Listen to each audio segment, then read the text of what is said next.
Assalamualaikum warahmatullahi wabarakatuh. Perkenalkan kami dari kelompok 9 yang terdiri dari 4 anggota. Saya sendiri Rahayu sebagai moderator dan ketiga rekan saya yang bernama Nia, Laila, dan Rima.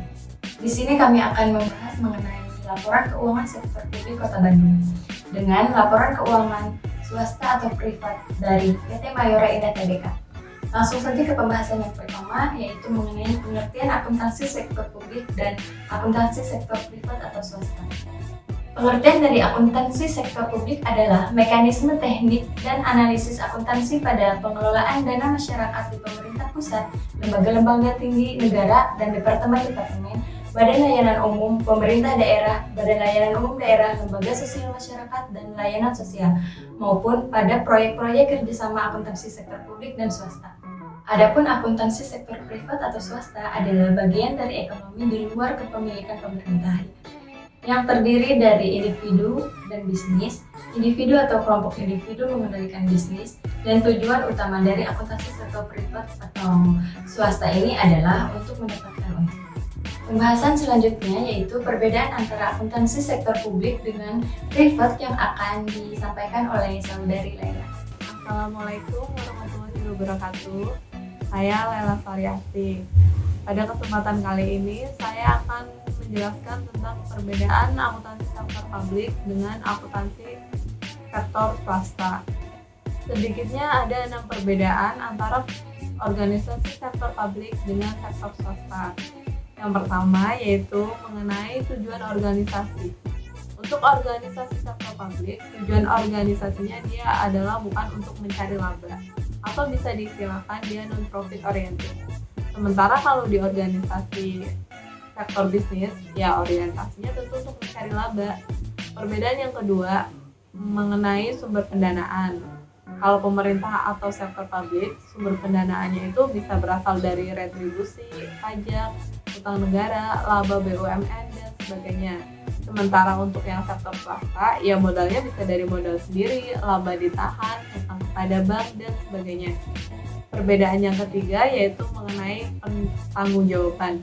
Kalau pemerintah atau sektor publik, dia harus bertanggung jawab pada masyarakat dan DPR. Sementara untuk sektor swasta, dia harus bertanggung jawab pada pemegang saham atau stakeholder dan juga kreditur.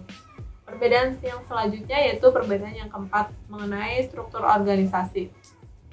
Kalau di organisasi sektor publik, dia struktur organisasinya tuh lebih kaku atau birokratis seperti itu. Sementara di sektor swasta, dia lebih fleksibel. Perbedaan selanjutnya mengenai karakteristik anggaran. Kalau di sektor publik, dia hukumnya wajib terbuka, bisa diakses oleh siapapun. Kalau di sektor swasta, dia tertutup.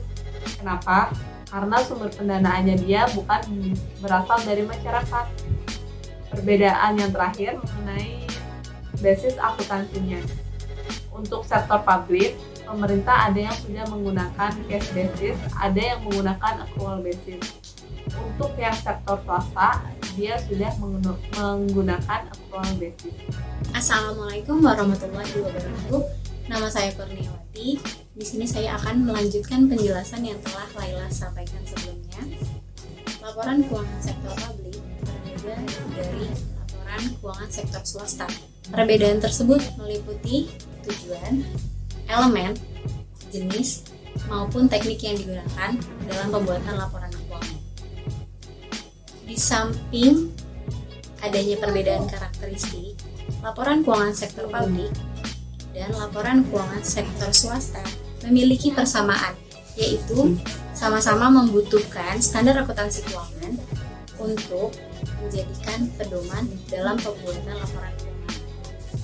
Sebagai contoh, laporan sektor publik di sini kita ambil contoh laporan keuangan Kota Bandung. Di situ terdiri dari laporan surplus atau defisit, laporan realisasi anggaran, laporan laba rugi, laporan arus kas, neraca, dan laporan kinerja dalam ukuran finansial maupun non-finansial. Kalau untuk laporan keuangan swastanya, di sini kita ambil contoh PT Mayora. Terdapat laporan laba rugi, neraca, arus kas, laporan perubahan ekuitas, dan catatan atas laporan keuangan atau CALK. Assalamualaikum warahmatullahi wabarakatuh. Perkenalkan, nama saya Rima Rika. Sebelumnya, untuk pengertian akuntansi sektor publik dengan akuntansi sektor swasta telah dijelaskan oleh teman saya. Maka saya di sini hanya akan membacakan kesimpulan yang sudah dibuat sebelumnya. Yaitu akuntansi dan laporan keuangan mengandung pengertian sebagai suatu proses pengumpulan, pengolahan, dan pengkomunikasian informasi yang bermanfaat untuk pembuatan keputusan dan untuk menilai kinerja organisasi. Standar akuntansi merupakan pedoman atau prinsip-prinsip yang mengatur perlakuan akuntansi dalam penyusunan laporan keuangan. Penentuan mekanisme yang terbaik dalam menetapkan keseragaman standar akuntansi merupakan faktor penting agar standar akuntansi dapat diterima oleh pihak-pihak tertentu. Terdapat beberapa perbedaan dan persamaan antara akuntansi sektor publik dan akuntansi sektor komersial atau swasta. Perbedaan atau persamaan itu dapat dilihat dari dua sisi, yaitu karakteristik sifat dan laporan keuangannya. Pertama kita akan menjelaskan perbedaan sifat dan karakteristik sektor publik dengan sektor komersial. Perbedaannya itu adalah dilihat dari tujuan organisasi, sumber pembiayaan, pertanggungjawaban, struktur organisasi, karakteristik anggaran, dan akuntansi keuangan. Sedangkan untuk laporan keuangannya itu dapat dilihat dari masalah tujuan, pendapatan, beban, penganggaran, kepemilikan, basis akuntansi, dan entry yang digunakan untuk mencatat transaksi dalam organisasi.